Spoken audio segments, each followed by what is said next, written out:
University of Texas and one of the organizers of the series, along with Christopher Smith, Paul Deutschman, and Saeed Rajani Najad. Before we start, we'd again like to thank the Executive Council of HBES for their support and for making this event possible.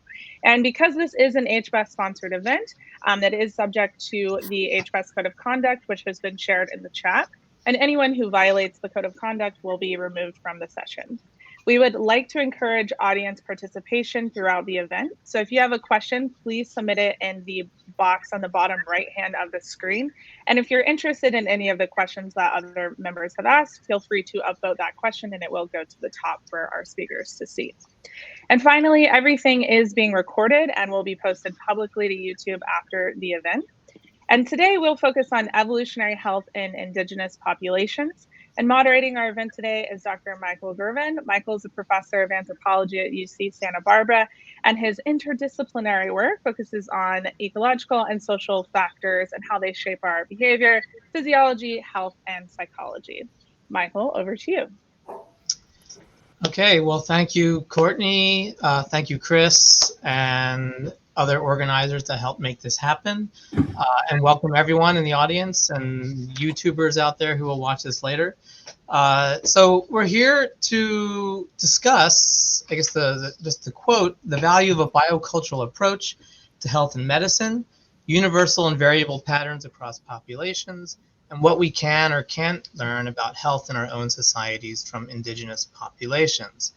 You know, unlike I think some of the other roundtables that have existed so far, this one's a bit broad, right? It's more like a field perhaps than a focused problem. And certainly, you know, in the public imagination, an evolutionary approach to health and disease, you know, it could be the next paleo diet fad, the next, you know, how to infect yourself and eliminate all chronic diseases in 4 easy steps. Which I imagine is Teresa's next book.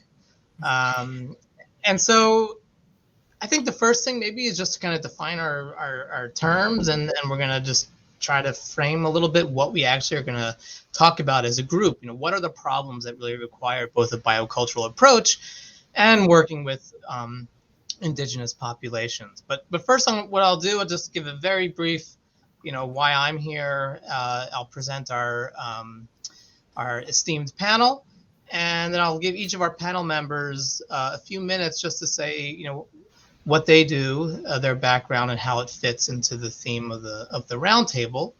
And then I have some pre-prepared questions that we'll discuss for maybe about a half hour. And if all goes well, we should have about a half hour for questions from the audience. And fun will be had by all, of course. All right, so myself, I guess I think why I'm moderating this is, you know, I actually don't come from public health, epidemiology, or medicine, but as an evolutionary social scientist, originally interested in how sociality and cooperation in small-scale societies helps buffer people from sickness and hardship, and may even act like a form of health insurance. And that's what kind of got me interested in health and disease and well-being, and working particularly with Indigenous populations in South America as a co-director of the Chimani Health and Life History Project, where we've been studying aging and age-related diseases over the past couple decades. Okay, so I want to introduce our esteemed panel. So first, in order on the couch, so Teresa Gildner is an assistant professor of biological anthropology at Washington University in St. Louis. And she studies the effects of lifestyle variation, infectious disease, and immune function, and has been working with the much esteemed Shuar Health and Life History Project. Next, Claudia Valeggia, professor of biological anthropology at Yale, and long-standing projects in the study of reproductive ecology among the Toba and the Huichi of Argentina, the Chaco area, so not a tropical person. And then we've got Herman Pontzer, associate professor of evolutionary anthropology at Duke. That is where you are this month, right? That's right. Yes. Yeah. For the rest of the month, at least. Yes. All right. Great. And he's a master of all things energetics, metabolism, and health in human and apes. Okay, and lastly, not on the couch, but on the chair, Abigail Page. Dr. Abigail Page is a research fellow at London School of Hygiene and Tropical Medicine and studies fertility, parental investment, cooperation, and health among the AGTA Philippines. All right, so hopefully I didn't bastardize your titles, your background, but how about we give a couple minutes, each of you just say a little bit about your background and why you think you intersect with this theme, which we will shape after you give your background description. So do you want to start, Teresa? Sure. Yeah, no, thanks for the introduction. That was all correct. So I mostly focus on infectious disease risk in Indigenous populations, primarily the Shuar, especially parasitic disease. And so I kind of came at this, I guess, from the opposite way that you did, Michael, where I have more of a human biology medical background. But as I was going through my training, I realized that you need to bring the behavior, the culture into it to get a full picture of health determinants, and including parasitic infection risks. So that's mostly what I've been focused on. So a lot of my work with the Shuar has focused on how market integration and lifestyle changes have impacted parasite infection patterns and disease risk, and how we might think about using that information to create interventions. And then more recently, I started some work in the US, working with low resource communities in the southern US to look at the same types of parasite infection patterns there. So not Indigenous context, but giving us a comparative sample, looking at how these shared environmental and lifestyle factors might shape infection risk in these different contexts. Okay, great. Thank you, Teresa. Claudia? Hi, everyone. It's a pleasure to be here. I am a human biologist by training. Actually, my past is in the non-human primate biology, but I started working with the COM, formerly known as TOBA, back in the days, 25 years ago, interested in how different ecologies shaped the female, mostly female reproductive function. But as I started living there and working with the COM, I realized that it was a little bit narrow and I needed a more holistic approach, both incorporating social, cultural, political, economical, all kind of dialogues that are happening to shape the health and well-being of this population. So I started as a reproductive ecologist, but now interested in more applied research regarding their health and including mental health, which is a neglected aspect in many Indigenous communities we are studying. So that's where we are right now. Great. Awesome. Thank you, Claudia. Herman, up next. Hi. Yeah. So I got into this sort of in an unexpected to me anyway direction as well. I started off in graduate school really interested in how anatomy affects locomotion and looking at sort of deep evolutionary history in the hominin lineage and skeletal change over evolutionary time, and thinking about how different musculoskeletal anatomies affect the energy it costs to walk and run. And once we had a pretty good handle, we thought, on locomotor energy expenditure, I tried to do what I thought was going to be really simple, which is to figure out how activity works in the total energy budget of humans or any other species, any other population for that matter, and started doing work with the Hadza hunter-gatherer community in northern Tanzania with Brian Wood and Dave Reichland, measuring total daily energy expenditures and expecting to find really high expenditures because they're so physically active, and finding to our surprise that actually it doesn't work that way, that the body's doing all these kind of interesting dynamic things to manage the energy budget, and those sort of adjustments, those physiological adjustments, are interesting physiology, and they have interesting effects and implications for health and how we think about human ecology. These things are going on in other species too. And so we spent the last 10 years or so trying to understand energy coming in terms of diet energy going off in terms of immune function, activity, everything else. With populations like the Hadza, we now work with in northern Kenya with the Dasnich. We've done work with the Chimani and with the Shuar as well. Collaborations, I should say. I wasn't in the field for those. Trying to understand energy budgets across populations and across species and how they evolve and reflect ecology. Great, thanks, Herman. And lastly, Abby? Hi, everyone. So during my PhD, I started working with active foragers in the Philippines and was just really interested from a background in medical anthropology, the epidemiological and demographic transition. And as the AGTA have significant livelihood change and variation within the population, I was really interested in understanding different prevalence of infectious disease, particularly like Teresa parasitic infection. And as time went on, looking at this in a quantitative fashion, but also using ethnography and some mixed methods to understand kind of the causes, the causes of the causes, I suppose, from social and political perspectives for ill health in the population. And as time has gone on, I work more and more with maternal and child health, thinking about postnatal social support and the consequences that has. So moving slightly away from Indigenous populations for that, but generally interested in behavioural causes of health and ill health. Thanks. Great. Well, thank you, everybody. All right. So let's get started. So as a reminder, so our topic, I think we're going to try to figure it out as we go along. It'll maybe become more obvious throughout the discussion, and certainly feel free to the audience to pop in your questions.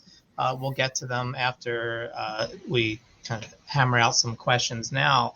And I thought the first question we would discuss is, because we're specifically here, in the HBES event. Everyone on the panel here is an anthropologist.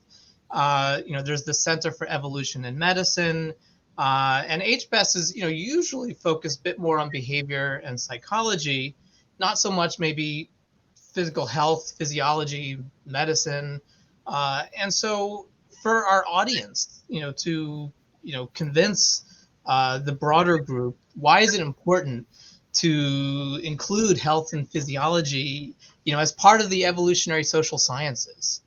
In other words, why isn't there not 233 participants right now instead of 33? Anyone? I didn't really target that at any specific one of you, so feel free if anyone wants to chime in.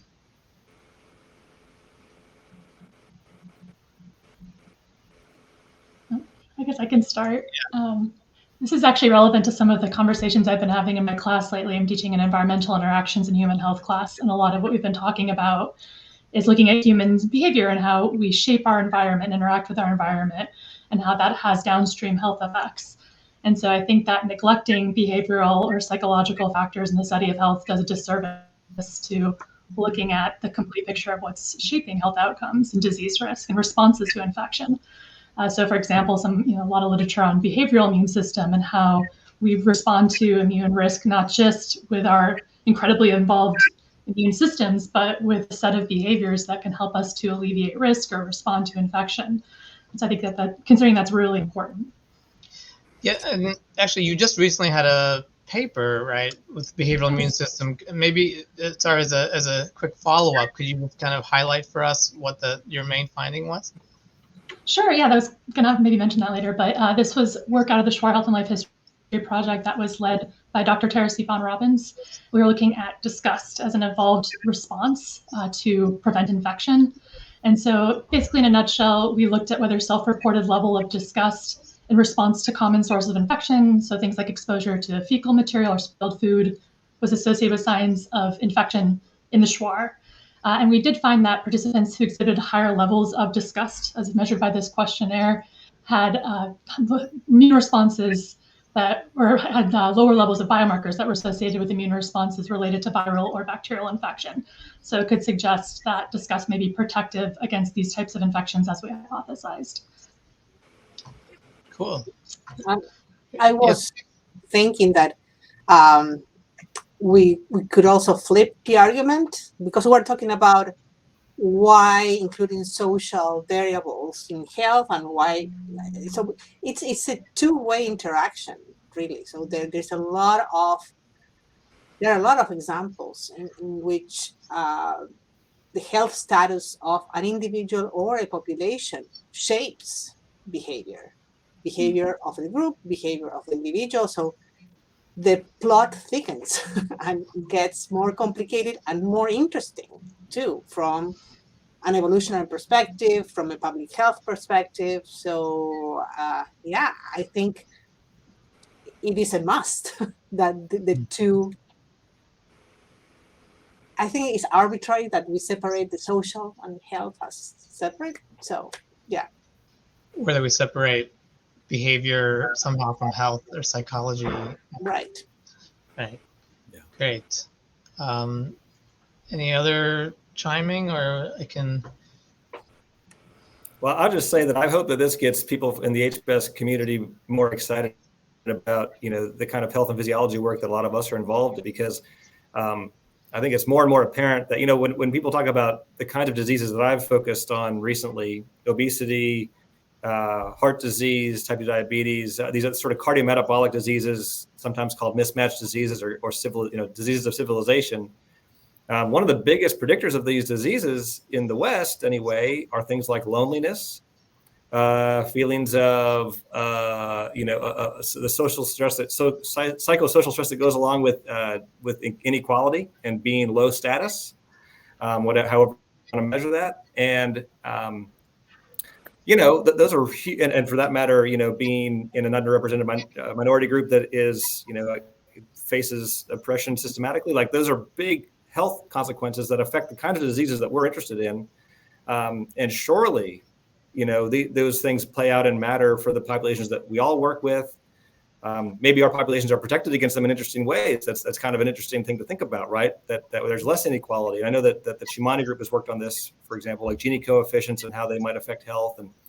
And anyway, I think there's like Claudia, like everybody's saying, I think there's a lot of opportunities for interaction here, but really this is an invitation for anybody out there who's just focusing on the psychosocial aspects of it or the psychological aspect of it. Join the party, because there's a lot of work here to be done. It's not just activity and diet, right? That's protecting against heart disease. There's a lot of things. Right, which I think also speaks to the fact that most of us here were not exactly studying these topics when we started out, right? And so it's health does intersect kind of everything. So great. So something you said, Herman, and this has come up already, but why Indigenous populations in particular, right? Do we really mean subsistence populations? Do we, would urban, Chumash, living in, the Santa Barbara County, count in some ways? So what is exactly is the logic of kind of working and learning from Indigenous populations? And then I think after that, we can talk about the two-way street. Claudia mentioned, she's interested in improving Indigenous health, right? Whereas, the call for this meeting is what can we learn, we being, I guess, the global North, from studying Indigenous populations. And so there's the kind of ethical landscape there as well that we can kind of talk about. But just from the outset, why Indigenous populations? What about the Amish? What about Mennonites in Pennsylvania? Any thoughts on why, certainly in the HBS community, right? The idea that if there's a global, cognitive architecture, you can study certain things in almost any population. Obviously, cultures vary, and it might matter why you study certain things in other populations, but then you would target your question and your study sample to a place where you think the ecology differs in some critical way. So let's open that up. Why Indigenous populations? I'm happy to jump in on that. Oh, go ahead. Just at the start, when we talk about the kinds of energy expenditure, activity, diet, where where your energy goes physiologically, for the kinds of things that I've been working on, that answer is pretty easy. It's because we want physically active populations that are eating the kinds of foods that you don't find in ultra processed aisles in the supermarket, and we want to understand how those sort of the ecologies that have those high activity levels, minimally processed or wild food diets, the kinds of disease burden that we think is typical outside of a Western context, outside of an industrialized context, I should say. Those things all matter for physiology, and so the populations that still hang on to those in their life ways are where we want to work, and that could be a hunter-gatherer group, or it could be Dawson, or it could be it could be the Amish or the Mennonite groups, and people have done useful work there in the kinds of things I'm interested in, because they do hold on to those things. And I'll say one more thing, which is that we also work here around Duke, for example. We work with people in the U.S., and we ask the same questions: how do activity, how does diet, how does disease affect your physiology here too? So in our mind, it's sort of a continuum, and we leverage that variation across populations, the ecological variation, lifestyle variation, to kind of ask the question and highlight whatever we're trying to highlight, if it's activity or diet. But that's where we come at it from.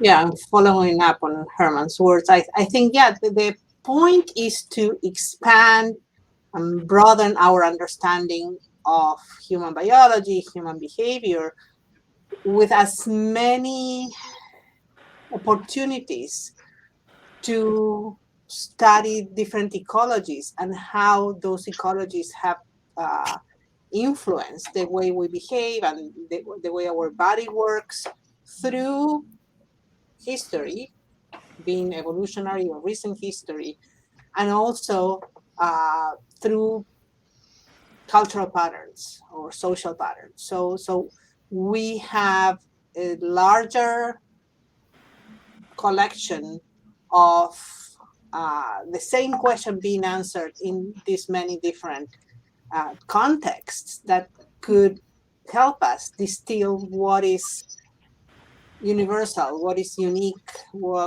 how the whole thing works for humans. To chip in as well, I think from my perspective, it depends on what question you're asking, because some questions will obviously be applicable in some types of populations based on if you're interested in the relationship between hunting and can't think of a good example, but for my work, it was mobility and the level of parasitic load, thinking about the mechanistic pathways that happens. Obviously, you need a very mobile population to explore that question, but I don't necessarily think you could study a non-Indigenous mobile population and have a similar. So I think it's to do with the type of question. And I can finish by adding on to what Abby said. I think that's exactly right. Depending on your research design and your question, should it drive how you're collecting your data, the groups you're working with. But I think there's also opportunities in, like Claudia was saying, looking across context. So, for example, one of the reasons one of the benefits of working with the Shuar is that we have a population that's living at different levels of market integration. So that allows us, they have a shared evolutionary history, a shared culture, but then they're living in these different lifestyles to various degrees. And so that can let us test that variation and these changes and see how that's impacting these health outcomes of interest. And then finally, this is not related to evolution specifically, but I think a big part too is in terms of the impact of the work. And I'm sure we'll get into this later, but we know Indigenous populations have disproportionately suffered from health inequities. And I think that the potential benefits of the work in highlighting and identifying interventions are needed and can be an important contribution. And I know Claudia and others have published on this, and I think it's another important thing to consider. Yeah, I think Claudia had a very nice quote in a paper a few years ago about how Indigenous populations often have the worst health. And I think that's what to bear in mind. At the same time, I'd like to complicate these conversations, given that we are in a living room setting. Mm-hmm. There is some risk of exoticizing research done with Indigenous people. So they are not windows to the past. They are not simplified versions without the variables that urban environments provide. So that's something that we need to be very careful about, and that we are learning from them on their way of facing life. So this refers to the concept of situated biology that maybe we can discuss later. Well, this is a good, I think, point. A couple things I think come up is that, both Claudia, you mentioned, well, and Teresa, right, that Teresa, you're studying market integration, and you like the fact that the Schwarr, there's a range of variation in lifestyle that allows you to see how, changes that are occurring in the larger exposome, how is that impacting health? And so there's a clear kind of applied, kind of question here that's of direct relevance to people's health. And I guess, given your evolutionary roots, how do we think about, because this is a large standing kind of area, social determinants of health and public health, looking at the effects of lifestyle and all that stuff on health outcomes. And so where does the rubber hit the road then of like evolutionary insights about how lifestyle variation, should lifestyle variation be as severe on a group like the Schwarr than maybe it would for the Hadza or for other populations with different kind of histories? How do we think about the impacts of rapid globalization and all that kind of stuff on the health of populations undergoing change? And then maybe peg to your answer why, because I think there's a tendency to think that, we'll take a group like the Kung or something and just contrast them with the UK, right? As opposed to taking seriously the changes that are occurring, not sweeping it under the rug or hiding it in the interest of exotifying, but actually using that as grist for our theoretical mill. At the same time, even better, being able to potentially help the populations we're working with. So yeah, what are your thoughts about, how do evolutionary insights into the effects of these kinds of changes on the health of Indigenous populations? So there's a couple questions in there. So I think that in terms of looking at the evolutionary questions, some of what we were saying before, I don't necessarily know that only the Schwarr could answer these questions. We could look in other contexts. And I think that it is important, like as you were saying, to do comparisons, since, as Claudia mentioned, we need to be aware that we can't consider Indigenous populations a monolith, or that there are these exact windows into the past, and recognize that diversity within populations, across populations. And I think it's beneficial to look at both comparing across different groups. You compare within a population, across different Indigenous populations, but also looking at other high-income countries. So I mentioned earlier that we're starting, colleagues and I are starting to look at some infection patterns here in the US, in a low resource area there where there's some shared lifestyle factors. And so I think that can highlight how these aren't pinned to Indigenous populations necessarily, and it's more these larger social inequity issues in terms of experienced racism and access to key resources and other health determinants. So I don't think it's necessarily just within Indigenous populations. And so we do need to be careful about how we discuss that and frame that. Okay, great. Any other thoughts? I think incorporating the concept that each population comes with an evolutionary history, it's important. It's a difficult thing to pitch to Western biomedical people in trying to make them understand that variation is not pathology. So there are aspects of our, as evolutionary biologists, way of thinking that are in constant conflict with the Western biomedical understanding of health and disease.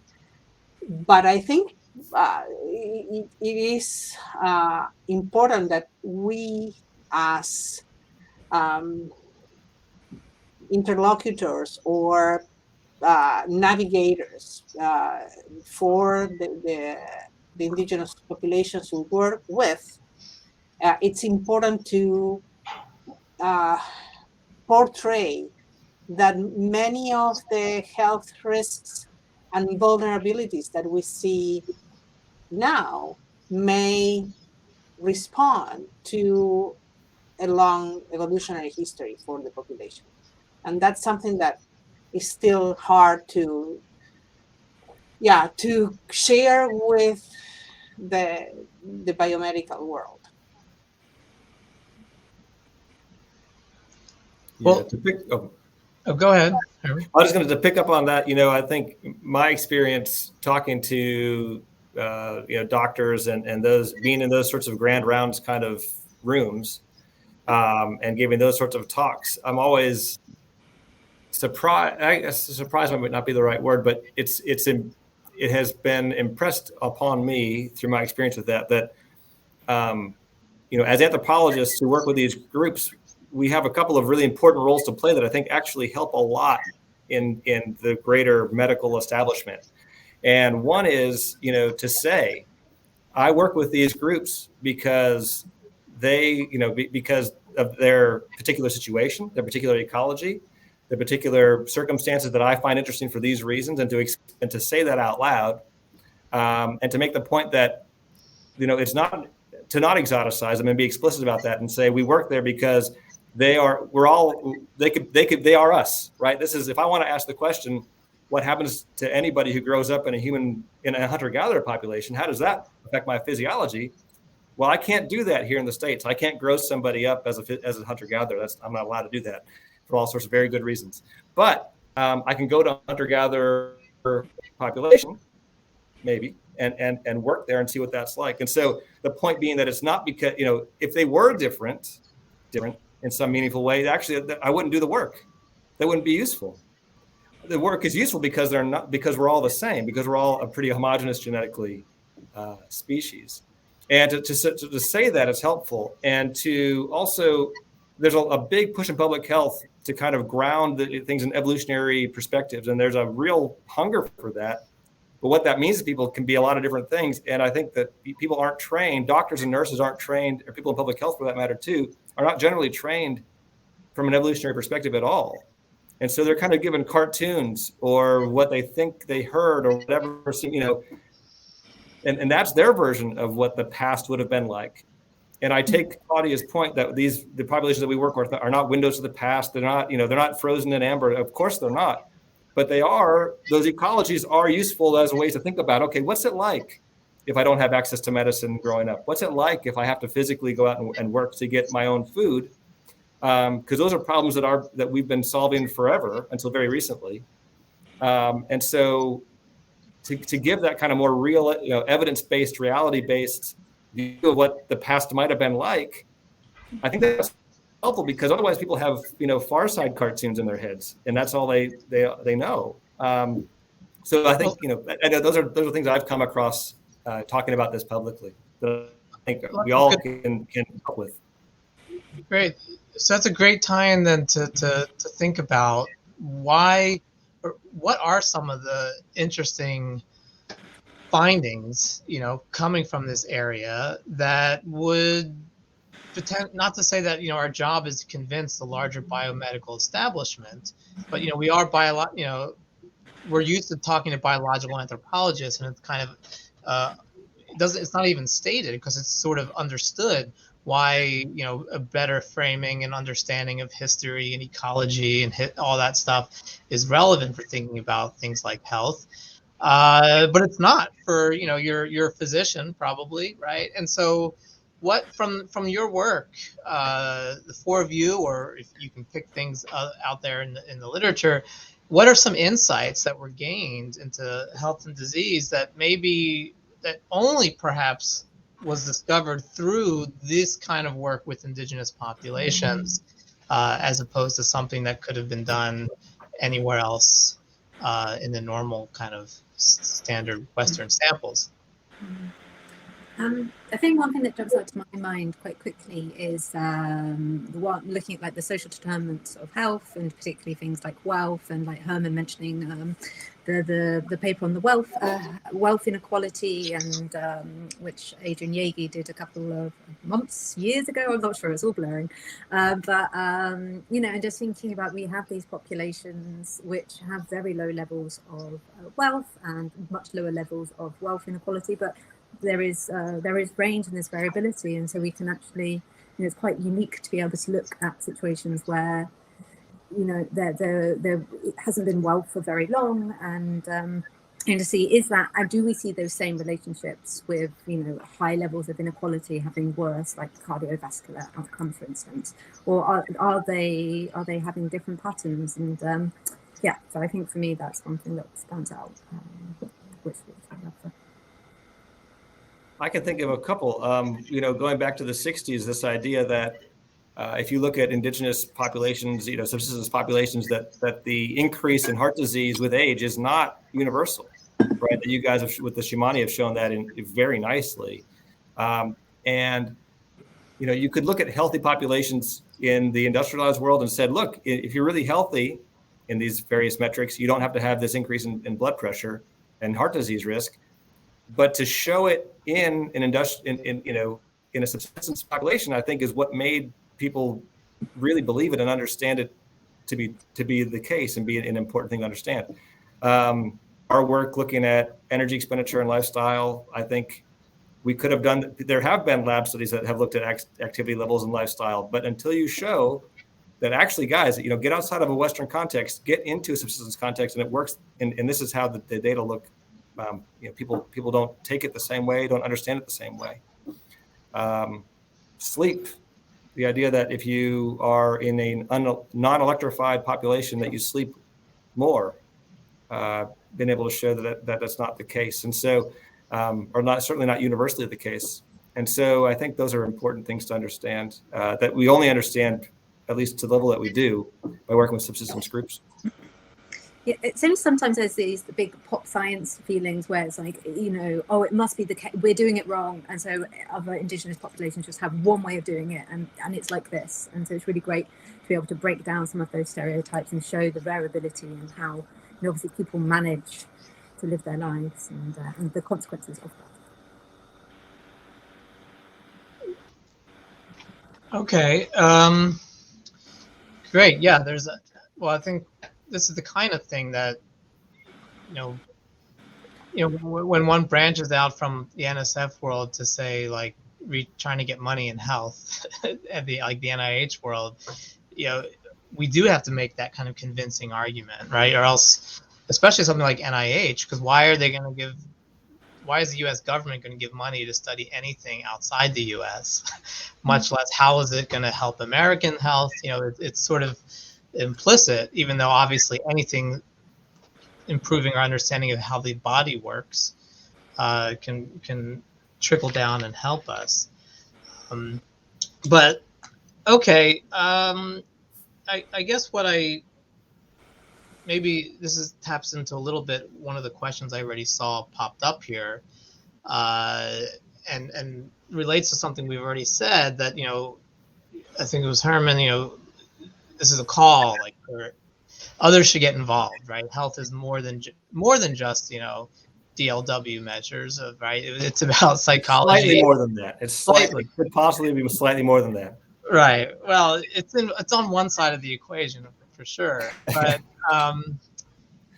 that people, you know, want to get involved. How do they get involved? And how would you advise? Because certainly for all of you up here that have been working with study populations for years, and there's a lot of work, right, that goes into maintaining trusting relationships, ethical relationships. You know, it's a full-time job apart from the actual studies you're doing. And so how would you advise kind of new students, you know, getting involved, and not just within biological anthropology, but, you know, as one of the questions, you know, how about students in psychology departments, where we know there's a sort of, you know, if your psychology colleagues can publish 10 papers a year, not doing field work in ways that take a long time, how do we convince or recruit individuals from broad disciplines to get involved and expand the kinds of work that can be done? Well, as the oldest member of the panel, I'm kind of the matriarch here. I would say use our position of power to invite people to give talks, to broadcast research in our social media accounts of the type of research that will expose students to other ways of looking at the world and other ecologies. So it's on us, really, that we have reached a certain level of power to make sure that these questions are broadcasted loud and clear, and that we recruit as many ears as possible and go and give talks, but also promote the talks of younger colleagues that are doing excellent work in these different populations. Absolutely. And I would say anybody out there listening who wants to get involved, I mean, I know that Mike has never turned down offers of help to work with the Chimani. So I think there should still be, even with COVID, there should still be 130 or 140 positions open on the Chimani team. And so Not true. I have turned down people. So at least one. He's turned it. No, I'm joking, of course. But there's, I completely agree with Claudia. It's on us. But if you're out there and you're wondering how do I get involved, and we haven't found our way to your Twitter feed yet or whatever, please, you can contact us, and we're all, I'm sure, happy to take as many different perspectives and collaborators and students as well as we can. Please.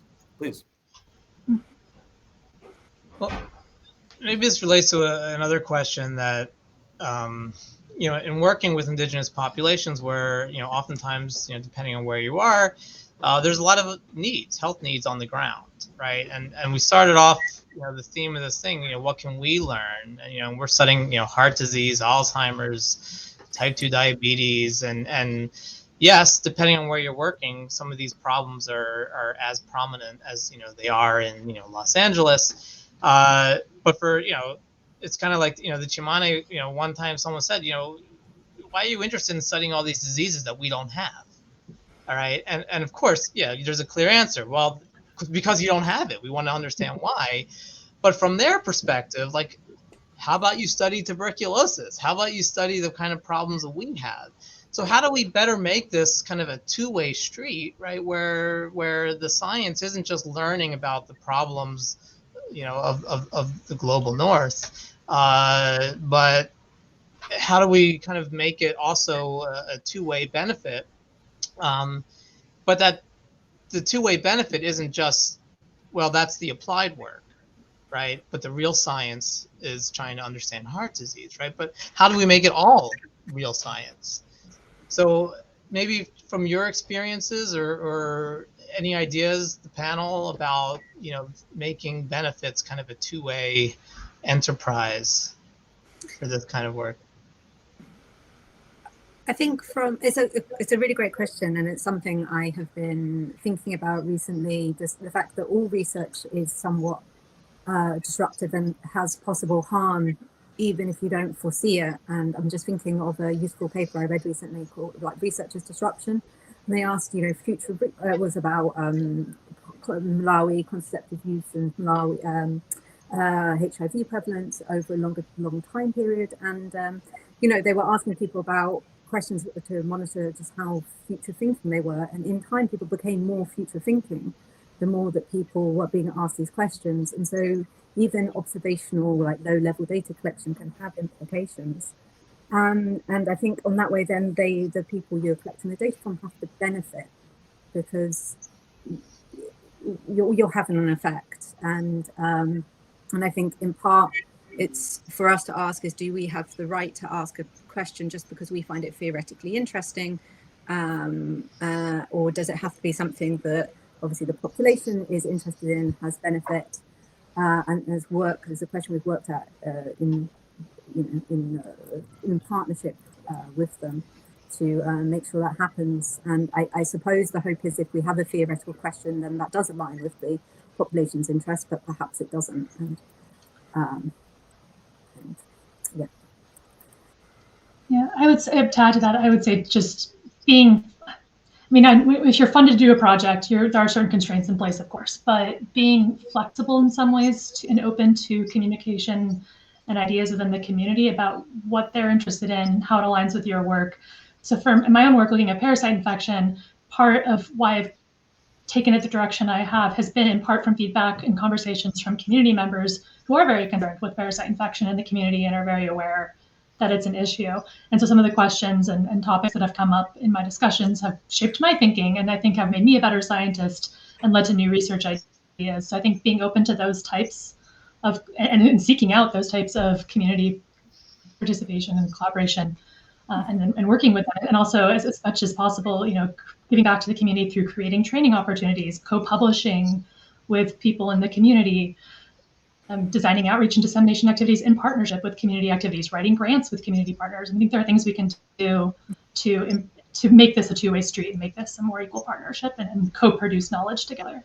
Yeah, I mean, you have an important point, Teresa, about like the funding, because it is restrictive in the way that just how we often do science, right? It's like the theory's been set out and then we do the application, and like reworking that and restructuring it so the community members get to feed in right from the beginning, I think is key. So that's a really good point. I would say, I totally agree with those 2 points, and I would add though that I think sometimes we make it too complicated, right? So back when I was at WashU, I was working with wasn't working with a colleague, Cricket Sands. There, and Dave Morgan, who work with chimpanzees and gorillas in West Africa. And their model is very explicit. They work so hard to keep that population healthy, and of course they're more worried about sort of conservation threats, of course, and that's just by the nature of the work. But they just explicitly go out and raise funds to help with conservation. And it occurred to me as I was starting to working with the Hadza community at that point, like, why don't we do that? Like, we would do that for other species, but we don't do it as readily necessarily. I think a lot of us here do, and I think it's great, but you don't always see it as readily done when we work with human populations. Like, why don't we just have a clear effort, parallel to our own research efforts? So it doesn't have to be in line with grants. It doesn't have to be in line with whatever we're interested in that year. We're just going to make it a point that we're going to put in the time and develop some avenue to get some kind of help to these groups who definitely need it. And so that was the motivation for us to do the fun stuff with the Hadza, and led by Brian Wood most of these days. But we all chip in. And that gives an ambulance service to the Hadza and gives the mosquito nets outreach and make sure, and it's just a formal way for us to sort of divert effort and funds and to give back and to work with them explicitly. So I totally work with them on the research. That's great, but I don't think there's any harm, and I think it's actually something we ought to do. We're kind of ethically obliged to do, and we're not all in a position to do it either. If you're a really early career, that's really hard to do. But if you're in a position that you can set up these kinds of structures to help formally give back, I think why wouldn't you? And it makes things just simpler. You don't have to have a grant for it that year. And what adds to the complexity of all this is that we work with populations that have been historically discriminated against. So we have the indigenous population we work with embedded in the local population that is not indigenous, that we cannot demonize, because of course there is people truly and genuinely interested in the well-being of the indigenous population. So really learning to navigate the dynamics between the group you're working with, the local group, and be their voice when they don't have the power or the representation, can be very good for everybody, because you learn a lot from trying to understand their way of looking at health issues or other issues, and the response from the local non-Indigenous, usually more privileged people. So it's not easy. It's not easy. And having a continuous presence, even if it is every summer for a few months, really helps, because the community can see you as part of a long-term relationship.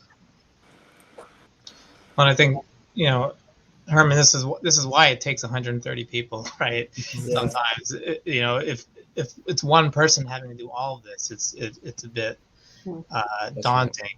And certainly, yeah, there's plenty I think we can kind of talk about this aspect, and I encourage anyone in the audience, that has more questions on this area to feel free to write us. But in some ways, I think it can be daunting for students because of all of these things. But at the same time, for your average grad student that wants their work to make a difference and wants to do good, there's plenty of opportunities. And so, great. Courtney, just as a quick aside, how much time is left? I want to make sure I give enough time for the Q&A. There is about 17 minutes left. Yeah. Okay. Well, maybe the last kind of question that will tie into things that people can chime in. What are some of the big unresolved questions right now in the field that you find most interesting and exciting?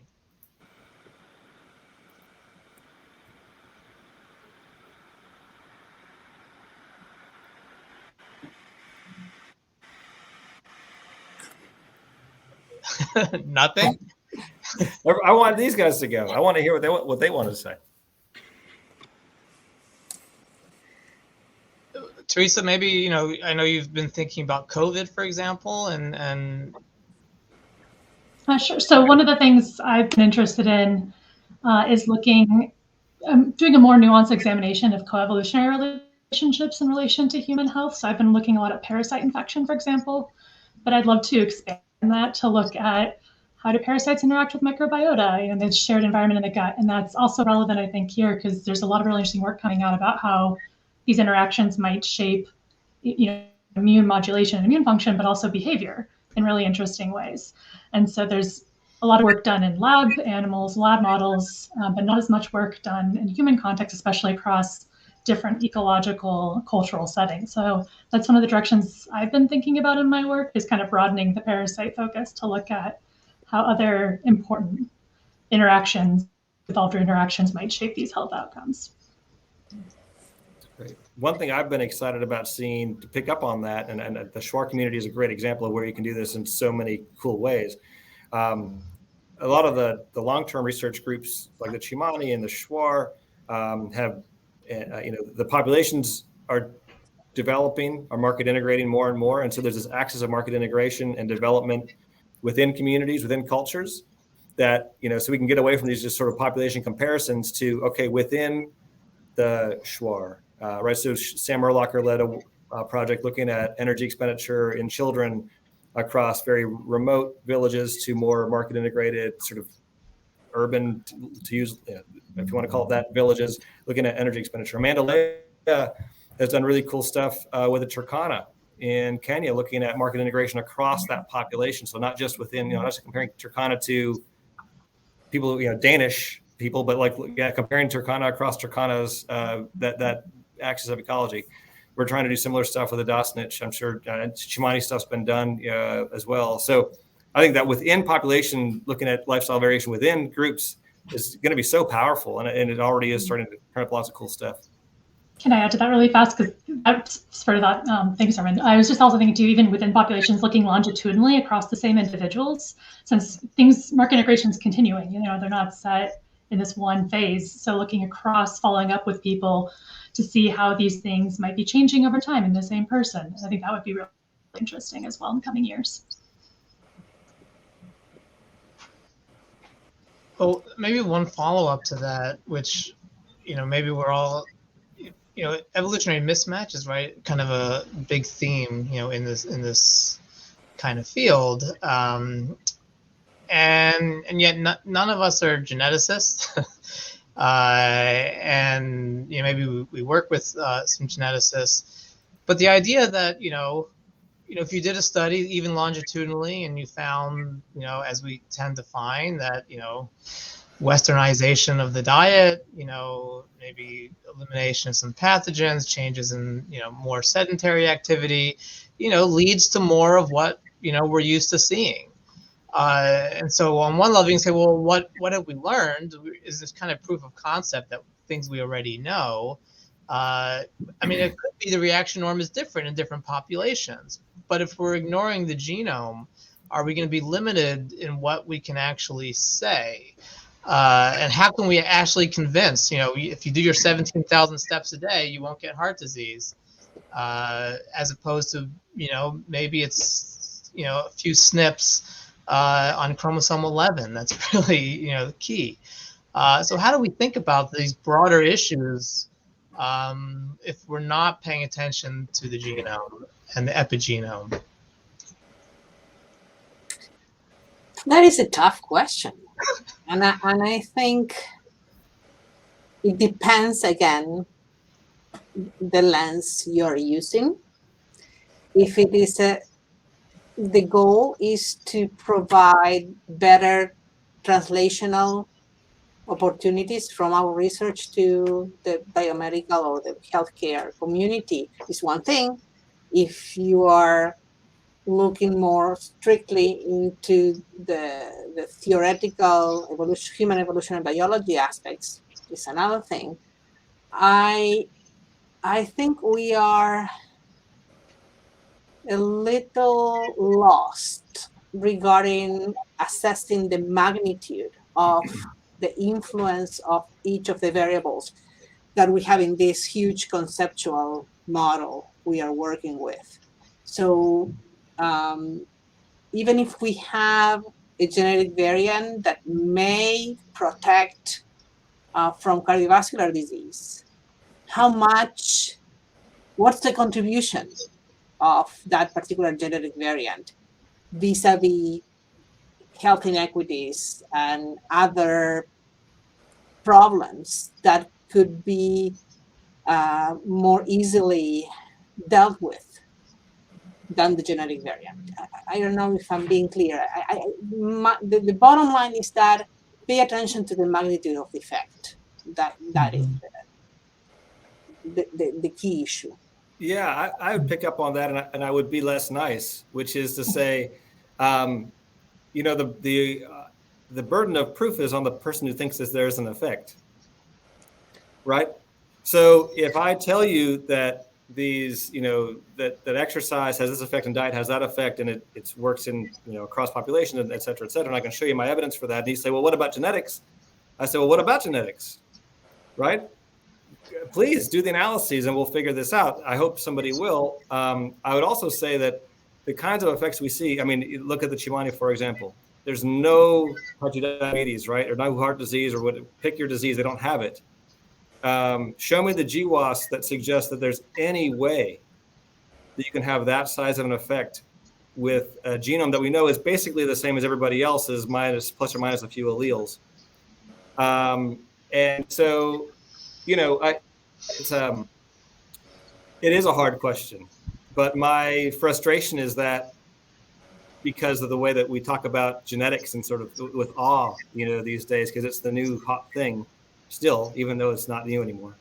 But why does it get a free pass? As obviously that it must be genetics, right? Well, I don't know about that. Obviously, it could be a lot of things. So, proteome. Develop it and answer the question really, instead of just sort of throwing up our hands out about it. Right.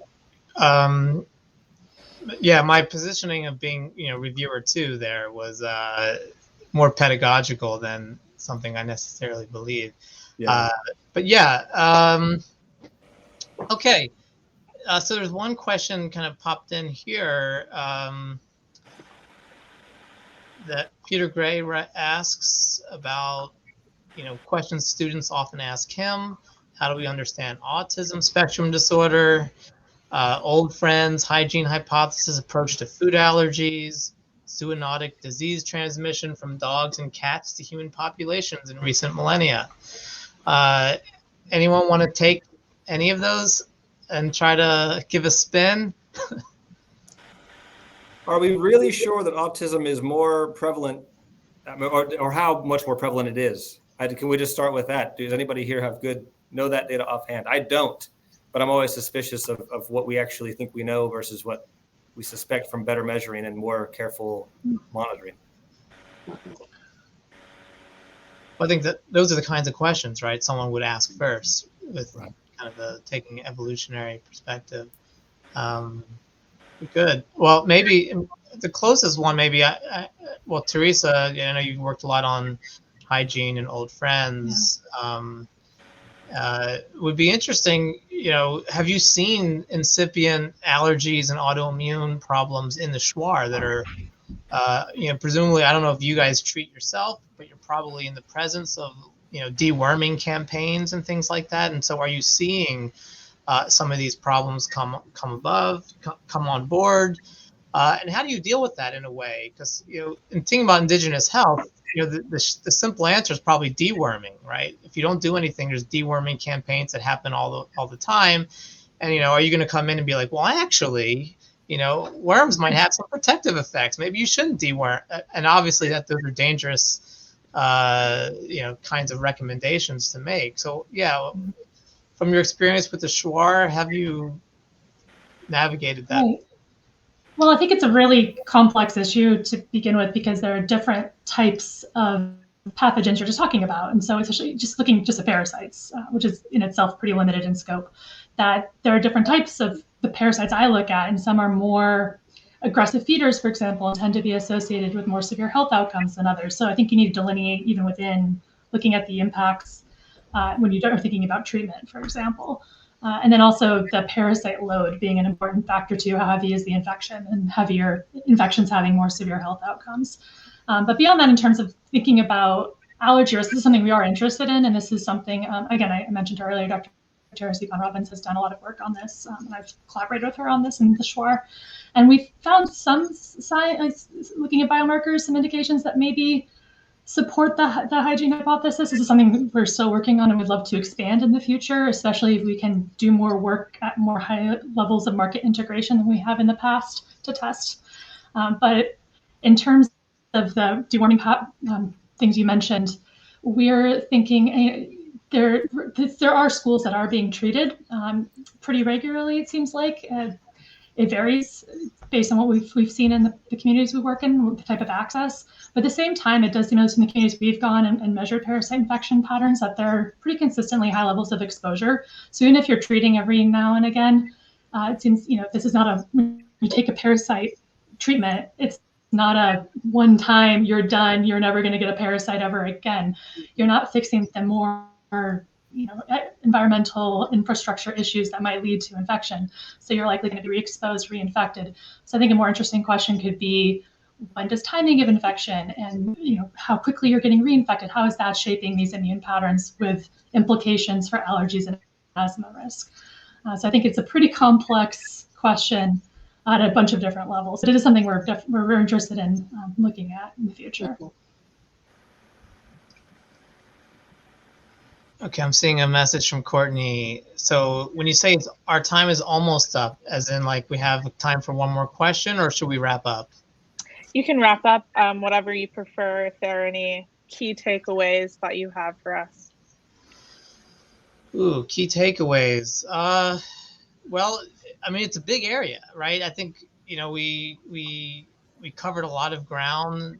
Some of it was general, some of it was specific, probably because there were a lot of different directions to go, which it is an exciting kind of area that I think intersects, anthropology, evolutionary, social, and life sciences, biomedicine, public health, and I think, lots of interesting kind of questions that are there. And I think certainly, the big buzz is always about personalized medicine. and we didn't even really get a chance to talk about, what's the role of evolutionary thinking in terms of personalized medicine, and all that kind of interesting stuff. So hopefully, keep up. We'll continue to have these dialogues and discussions, and hopefully with the larger HBEST community, and not just the biological anthropology and evolutionary medicine kind of working sort of independently. So what I wanted to thank you again, Courtney and Chris and the other organizers. I want to thank our awesome panel, Teresa Gildner, Claudia Valeggia, Herman Pontzer, and Abby Page. Any final last goodbyes? Last 30 seconds? Well, thank you all for being here as well. I really appreciate it. We will be posting this to YouTube, so hopefully people who did not join today can watch that. I'll send a link to everyone.